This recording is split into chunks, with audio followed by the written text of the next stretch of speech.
પાટણ બેઠક પર કોંગ્રેસના મંગળ ગાવિતની જીત થઈ છે। ડાંગથી મહત્વપૂર્ણ સમાચાર। ડાંગ જિલ્લા પંચાયતની સાકર પાટણ બેઠક પર કોંગ્રેસની જીત થઈ છે।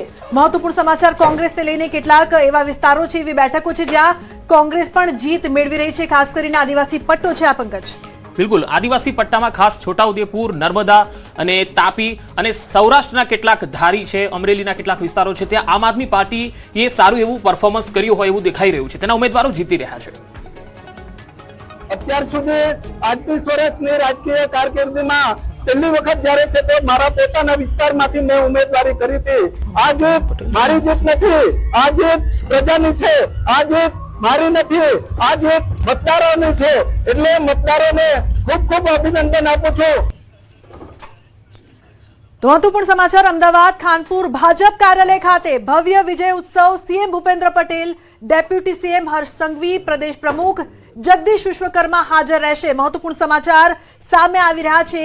અમદાવાદની ખાનપુર ભાજપ કાર્યાલય ખાતે ભવ્ય વિજય ઉત્સવ થશે, જેમાં સીએમ હાજર રહેવાના છે। એનું કારણ છે કે તમામ 10,000 જેટલી સીટો છે, એમાંથી 9,992 સીટોમાંથી 5,998 પર ભાજપે જીત મેળવી લીધી છે। આ બહુ મોટી જીત છે। કોંગ્રેસને 1282, સ્ટ્રાઇક રેટ તમે જુઓ તો 76.7% છે, એટલે આ બહુ જ મોટી જીત અને ભવ્ય જીત છે। લોકલ બોડીઝમાં અત્યાર સુધી આપણે 2015નો જો ઇતિહાસ જોઈએ તો કોંગ્રેસે આ બધી બેઠકો, નગરપાલિકા હોય કે પંચાયતની બેઠકો હોય, કોંગ્રેસ મજબૂત હતી, પરંતુ હવે આ બધી બેઠકો પર ભગવો લહેરાયો છે અને આ જીત ઉપર આજે જશ્ન પણ થશે। કમલમ કાર્યાલય ખાતે, ખાનપુર કાર્યાલય ખાતે પણ મોટી સંખ્યામાં કાર્યકર્તાઓ એકત્ર થઈ રહ્યા છે। બિલકુલ જૂનાગઢથી પણ મહત્વપૂર્ણ સમાચાર છે। વિસાવદરમાં જે પ્રકારથી અન્ય મહત્વપૂર્ણ સમાચાર હાલ સામે આવી રહ્યા છે। આપે ફરી ટિકિટ આપી હતી, તેને લઈને મહત્વપૂર્ણ સમાચાર સામે આવી રહ્યા છે। વોર્ડ નંબર 16 માંથી પાયલ સાકરિયાની હાર થઈ છે। સુરતથી પાયલ સાકરિયા છે, જેમણે કહ્યું છે કે અમારી મહેનતમાં કચાશ રહી ગઈ હશે, અમે ફરીથી 5 વર્ષ બરાબર મહેનત કરીશું। હારવાનું કારણ કદાચ અમારી મહેનતની અંદર ક્યાંક કચાશ રહી ગઈ હશે, એ અમે પાછા 5 વર્ષ મહેનત કરીશું અને પાછા લોકોની વચ્ચે આવીશું।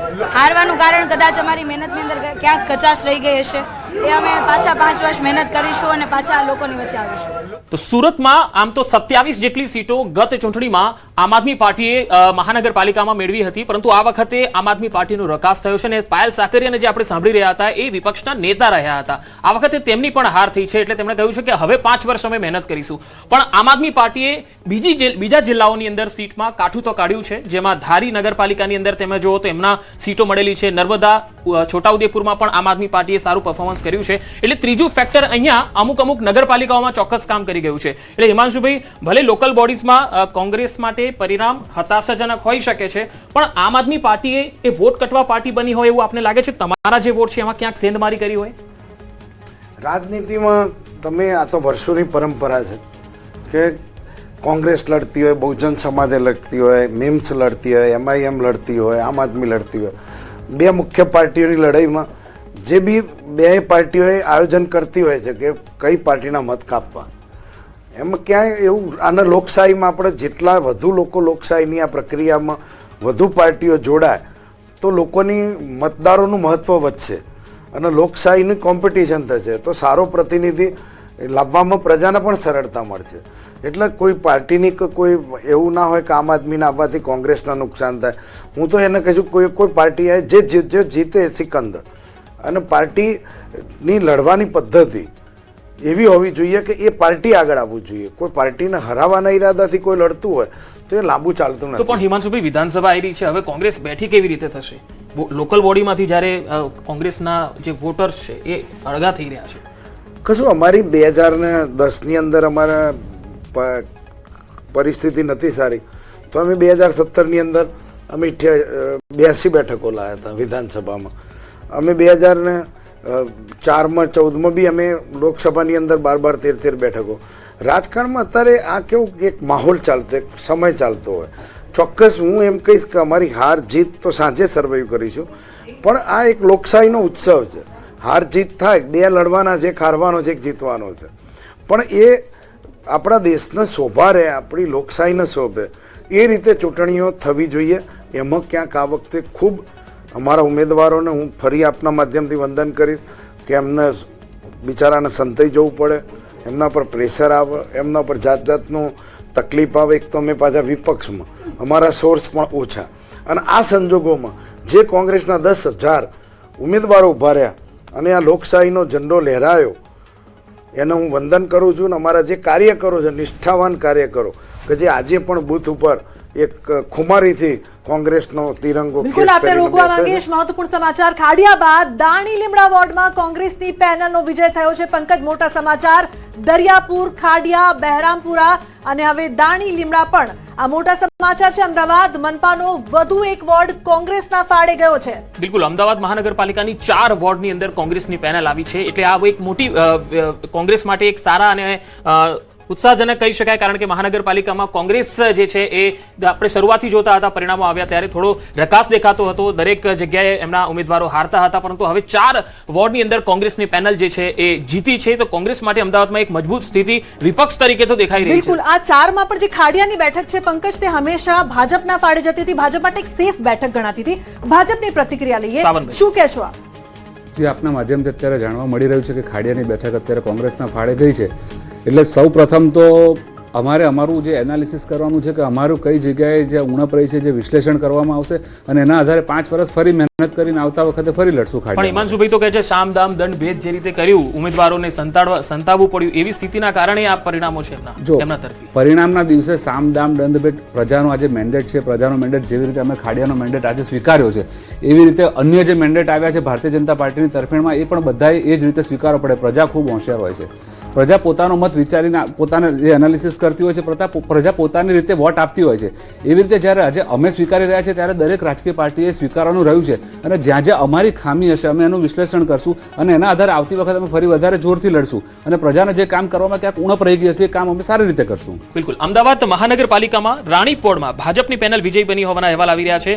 તો હવે પાટણ જિલ્લા પંચાયત પર ભાજપનો ભગવો લહેરાયો છે. કુલ 18 બેઠકો ભાજપના ફાળે, જ્યારે 14 બેઠક કોંગ્રેસના ફાળે. કુલ 32 બેઠક છે, ભાજપને 18 મળી છે. અને સાથે દાણી લીમડા એક કોંગ્રેસનો ગઢ રહ્યો છે. શહેજાદ ખાન પઠાણનું નિવેદન પણ આવ્યું છે. 22,000ની લીડથી તેમના ઉમેદવાર જીત્યા છે. એટલે આ જીત કોઈ નાની જીત નથી, પાતળી સરસાઈથી નથી. 22,000ની લીડથી ઉમેદવાર જીત્યા છે અને ભાજપને હરાવવા માટે પ્રયત્નો કર્યા છે એવું શહેજાદ ખાન પઠાણે નિવેદન આપ્યું છે. ગરીબોના ઘર પર બુલડોઝર ચાલવાનું જે કામ કર્યું એનો જનતાએ બદલો લીધો. તો શું સાવનભાઈ આ એ જ પરિણામ એનું કારણ છે? જો પરિણામ આપણે જ્યારે અત્યારે એનાલિસિસ કરવા બેઠા છે ત્યારે આપણે 10,000 સીટોની વાતચીત ચાલી રહી છે. એ 10,000 સીટોની અંદરથી 9,000 સીટો કે 9,000 કરતાં વધારે સીટોનું જે પરિણામ છે એ પરિણામની સાથે સાથે બાકીની સીટોનું પણ આપણે એનાલિસિસ કરી રહ્યા છે. જો કોઈ એક જ ફેક્ટર કામ કરતો તો 9,000 બિલકુલ આપને રોકવા માંગીશ. સી.આર. પાટીલ સંબોધન કરી રહ્યા છે. પાલિકામાં જીત્યા છે અને એ રીતે આખા ગુજરાતની અંદર ભારતીય જનતા પાર્ટી જીત તરફ આગળ વધી રહી છે. એના માટે હું માનનીય પ્રધાનમંત્રી શ્રી નરેન્દ્ર મોદી સાહેબનો, શ્રી અમિતભાઈ શાહ સાહેબનો, મુખ્યમંત્રી શ્રી ભૂપેન્દ્રભાઈ પટેલ,